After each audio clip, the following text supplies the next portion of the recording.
Ya, assalamualaikum warahmatullahi wabarakatuh. Kembali lagi di channel KD Motor.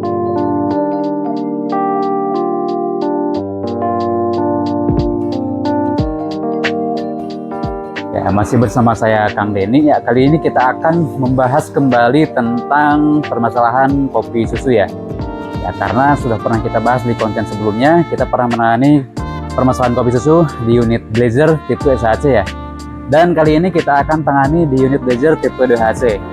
Ya, kopi susu adalah tercampurnya oli oleh air ya, atau terkontaminasi oleh air yang mengakibatkan warnanya seperti kopi susu dan mengakibatkan pelumasan di dalam mesin itu terganggu ya, karena olinya sudah tercampur oleh air.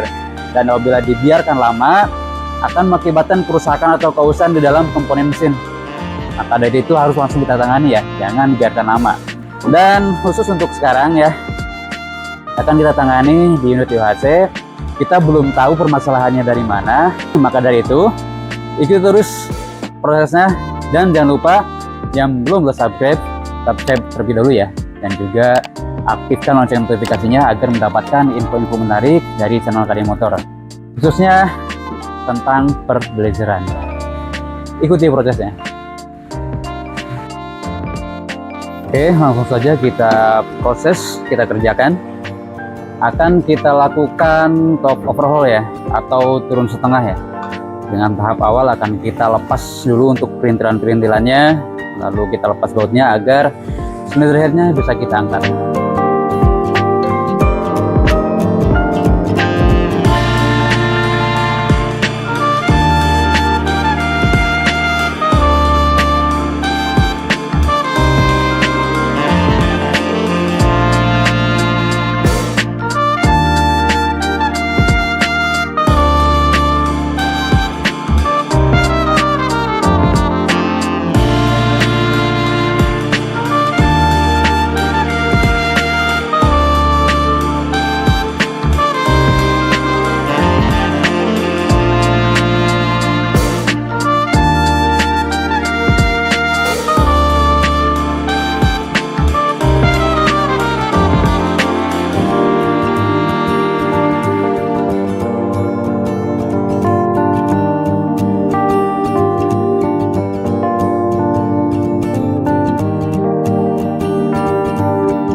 Ini dia untuk cylinder headnya ya, sudah kita turunkan.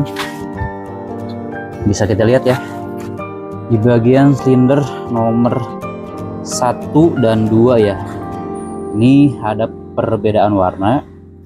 Bisa disimpulkan untuk kebocoran ada bagian sini ya. Ini kemungkinan disebabkan karena kondisi cylinder head dan juga overheat sepertinya ya. Kita lepas dulu untuk packingnya, bisa kita lihat. Nah, ini dia ya. Untuk kondisi cylinder headnya sudah kopos parah ya di bagian water jacketnya. Nah, bagian sini nomor 1 dan nomor 2 ada di bagian sini. Oke, jadi untuk lubang water jacket sudah melebar ke bagian packing. Jadi untuk air dari sini nembus, dan juga dari sini ya nembus ke bagian ruang bakar. Oke, selanjutnya untuk cylinder headnya ini, untuk perintilannya akan kita bongkar, akan kita bersihkan. Untuk bagian-bagiannya akan kita lepas juga terlebih dahulu, dan kemungkinan akan kita lakukan bubut ya, kita tambah daging, kita selip.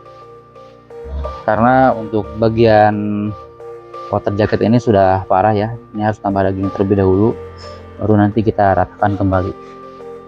Terus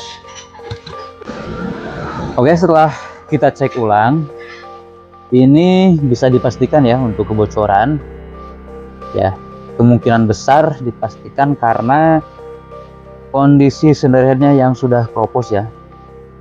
Jadi ini memang banyak titik kroposnya ya, bagian sini ya. Dan ini yang bocor tadi ya, Jadi bisa dipastikan untuk kebocoran karena memang kondisi cylinder headnya yang sudah keropos dan penggunaan air ya. Jadi untuk unitnya memang menggunakan air biasa. Nah itu dia efeknya untuk bagian cylinder headnya banyak kroposnya ya.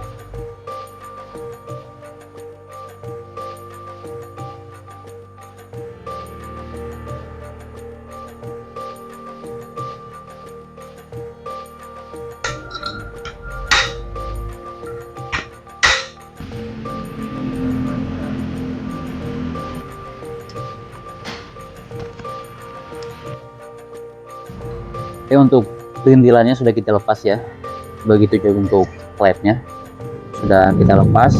Yang selanjutnya ini akan kita bersihkan terlebih dahulu ya, kita bersihkan, dan juga untuk bekas-bekas packing ini kita bersihkan terlebih dahulu supaya kelihatan ya ini untuk bagian-bagian yang kroposnya segimana dan seberapa banyak. Selanjutnya kalau sudah bersih, kemungkinan nanti kita akan bawa ke tempat bubut ya untuk proses penambahan daging dan juga perataan kembali. Oke.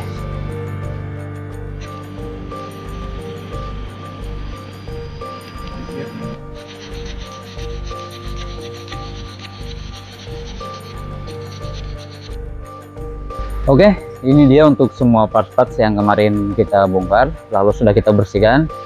Semuanya sudah bersih, termasuk ada bagian bak karter juga ya. Bak karter kita lepas dan kita bersihkan juga ya. Kenapa kita lepas? Karena kita ingin untuk sisaan air yang masih tertampung di bak karter ini terbuang ya, dan bersih.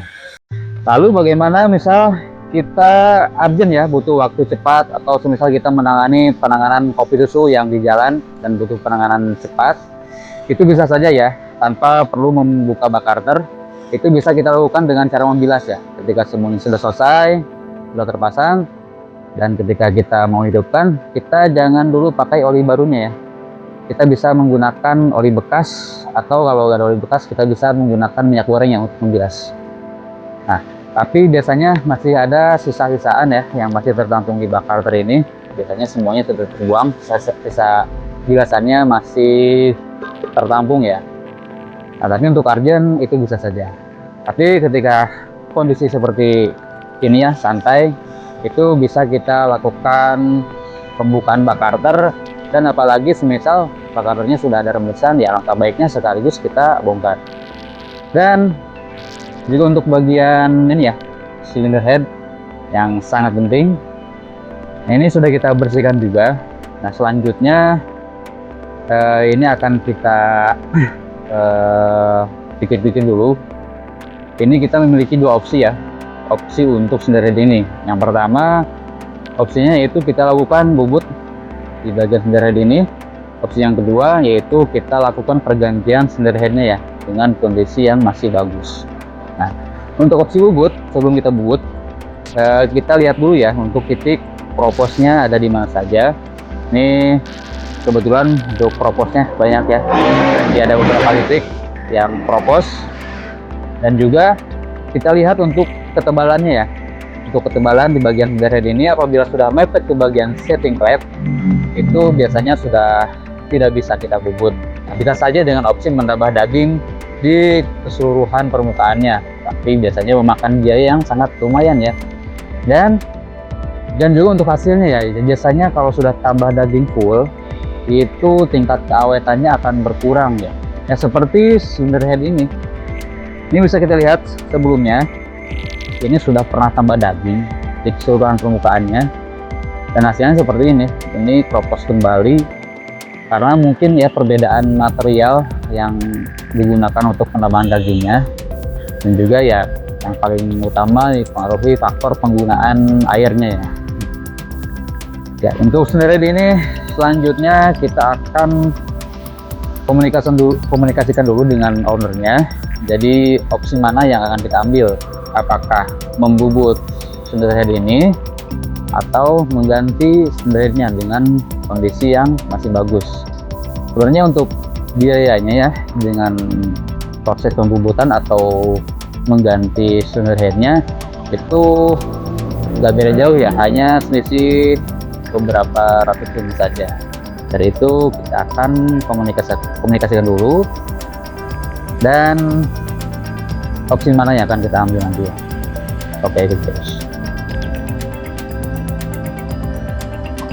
Ya, untuk kondisi silinder blok sedang kita cek juga ya. Ini memastikan untuk kondisi linernya apakah masih aman atau tidak ya. Tadi yang kebocoran ada silinder nomor 1 dan 2. Ini nomor 2 ya. Ini kita raba, ini sedikit ada kasar ya, kemungkinan memang bekas airnya. Nah, mudah-mudahan saja sih masih bisa ya, masih bisa selamat. Nanti kita coba gosok pakai amplas, mudah-mudahan masih bisa. Kan kita cek nomor 1 ya, kita putar dulu.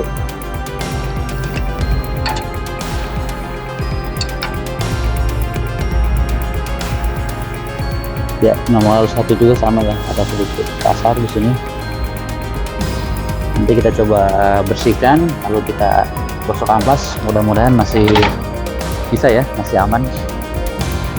Ya, untuk di bagian bawah juga, untuk bagian starter akan kita lepas ya, dapat dulu untuk volumenya. Kita lihat untuk volumenya ya, pasti sangat banyak ya, karena untuk airnya yang sudah tercampur kemungkinan sudah banyak.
Ya, alhamdulillah ya, untuk pengerjaan semuanya selesai, aman, tidak ada kendala, semuanya normal. Kita cek semuanya, indikator normal, untuk pressure oil normal ya. Pressure oil sini sangat bagus ya, karena memang sebelumnya untuk unit ini pernah mengganti kompolinya ya, menggunakan kompoli Ecotec ya, yang tentunya di sini ya di kari motor. Dan sudah kita cek total, alhamdulillah aman. Kita cek kembali dan sudah kita tes running dan normal ya. Ya, untuk pengerjaannya seperti yang sudah dikerjakan sebelumnya, dari tahap awal ya, kita pembongkaran, dilanjut dengan pengecekan komponen-komponennya, dan juga dilanjut dengan pembersihan seluruh komponen. Setelah itu, setelah semua selesai, kita lanjut ke tahap pemasangan ya. Di sini kita pasang untuk pipa hawa dan juga pipa hisapoli, dan juga bak karter kita pasang ya. Bak karter di sini selalu kita pasang lebih awal, karena untuk bagian bak karter ini, untuk bagian sealer ya atau lemnya itu supaya kering merata ya. Jadi ketika kering merata itu akan awet ya, jadi gak akan gampang bocor atau rembes. Dan selanjutnya untuk di bagian cylinder head ya, untuk bagian cylinder head itu sendiri, karena kemarin kita sudah punya dua opsi yaitu bubut ataupun ganti. Dan akhirnya kita berbincang dengan ownernya ya, yaitu Om Agus. Ya, Om Agus, sebelumnya terima kasih hatur nuhun sudah mengizinkan untuk unitnya kita dokumentasikan atau kita kontenkan. Ya, balik lagi ke cylinder head. Akhirnya kita memutuskan ya untuk ownernya memilih mengganti cylinder headnya ya. Opsi mengganti cylinder head ini karena kita mempertimbangkan ya, kalau kita menggunakan cylinder head yang sebelumnya itu kerusakannya sudah parah ya, kropotnya sudah banyak, hampir di semua titik itu kropos. Dan juga untuk kondisi silinder sebelumnya pernah ditambah daging ya, pernah tambah daging di semua permukaannya, dan itu yang membuat kita khawatir untuk keawetannya. Dan juga karena biaya yang dikeluarkan ketika ubut atau gantian ini dengan opsi tukar tambah itu ya sangat tipis ya, hanya beda beberapa ratus ribu saja. Dari itu, ini dia untuk kondisi silinder yang ya tentunya masih sangat bagus. Bisa dilihat dari kondisi lubang airnya yang masih sangat rapi, masih ori, dan yang pastinya belum pernah tambah daging. Lalu setelah itu kita pasang untuk kelengkapan silinder headnya ya, seperti exhaust, housing termostat, housing selang bypass, dan yang lainnya ya. Nah, untuk housing bypass sendiri itu kita ganti ya, karena bisa dilihat dari kondisinya yang ya sudah keropos. Bisa dilihat dari untuk bagian selangnya ini keropos parah, jadi kita ganti. Selanjutnya setelah selesai bisa kita pasang kembali ke bagian silinder bloknya. Nah, sebelum kita pasang dipastikan ya untuk di bagian silinder blok maupun di bagian silinder head itu bersih. Dipastikan jangan ada kotoran yang tertinggal ya. Dan juga untuk bagian silinder blok sebelumnya sudah kita bersihkan dan kita cek ya untuk kelayakan ring seher maupun linernya. Nah, untuk linernya sendiri ya, untuk liner di sini memang sudah ada keausan ya. Keausan yang disebabkan oleh ya air itu tadi ya, bocoran air yang menggenang di bagian silinder, ruang silinder atau ruang bakar, yang mengakibatkan dinding linernya aus ya. Untuk ausannya sendiri ini ya berhubung belum cukup parah, jadi kita lanjut ya. Jadi tidak ada penanganan khusus untuk bagian liner ini karena keterbatasan dananya juga ya. Setelah itu kita pasang packing, kita letakkan packingnya jangan sampai terbaik, lalu kita pasang silinder. Sini kita pasang berdua, angkat berdua. Ini harus langsung pas karena kalau tidak pas bisa dikhawatirkan untuk permukaan silinder head atau packing headnya ditakutkan lecet ya. Jadi harus pas, langsung plug ya. Setelah itu pemasangan keseluruhan baut ya. Dan untuk bautnya sendiri itu ada 10 buah ya. 10 buah untuk bautnya. Untuk di tipe DWC ini menggunakan baut bintang ya. Baut bintang menggunakan kunci T55 ya. Berbeda dengan di tipe SOHC menggunakan kepala baut berukuran 19. Selanjutnya baut kita letakkan, kita pasang. Setelah sebelumnya untuk bautnya kita lumasi menggunakan oli ya. Tujuan pelumasan menggunakan oli ini agar ketika kita melakukan pengencangan atau torsi itu bautnya tidak seret ya. Lanjut kita pasang, kita kencangkan, lalu kita torsi.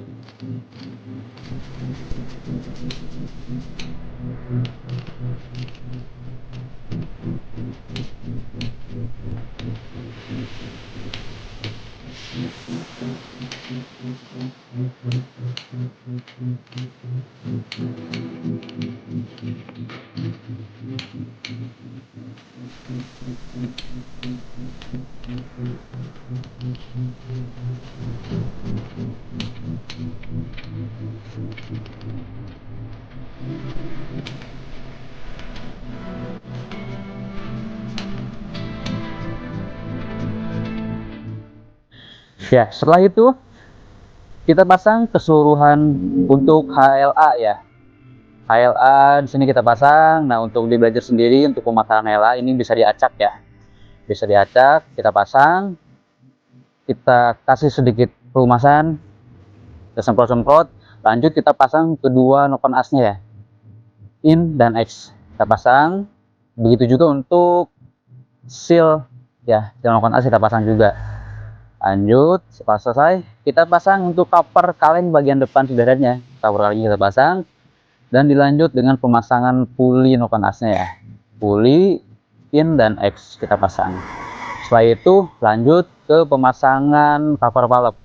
Cover valve kita pasang agar bagian cover valve ini juga untuk lem atau sealernya ya merata baik ya, kering sempurna agar tidak mudah rembes.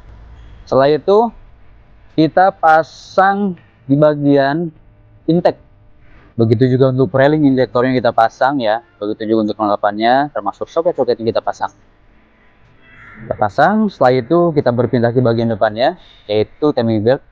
Timing belt kita pasang ya. Untuk timing belt ini sendiri kondisinya masih sangat bagus karena pernah kita ganti dan belum lama. Termasuk kelengkapan lainnya ya, termasuk tensioner dan juga roller, termasuk juga water pump ya.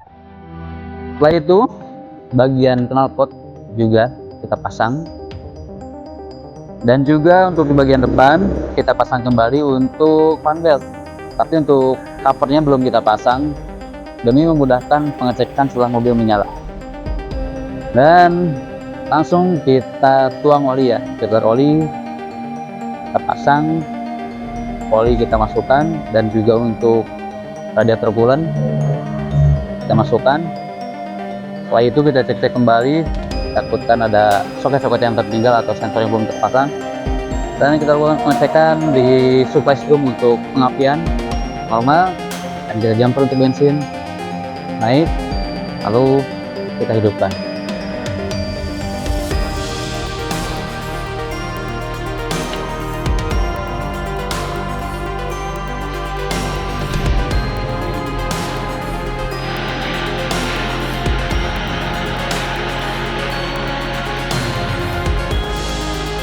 Alhamdulillah hidup normal ya, tidak ada kendala, dan yang pasti suaranya lebih halus. Lalu setelah itu kita lakukan pengecekan total kembali di keseluruhan, memastikan tidak ada yang rembes ataupun bocor ataupun bermasalah, dan alhamdulillahnya aman. Ya, mungkin cukup sekian yang bisa kita sampaikan kali ini. Mudah-mudahan bermanfaat untuk semua pengguna Turbo Blazer di seluruh Indonesia ya. Dan juga yang belum subscribe ya, subscribe terlebih dahulu ya, dan juga aktifkan lonceng notifikasinya agar mendapatkan info menarik di channel Karir Motor ya, tentunya tentang perblazeran ya. Bersama saya Kang Denny, salam hangat, salam Turbo Lestari. Wassalamualaikum warahmatullahi wabarakatuh.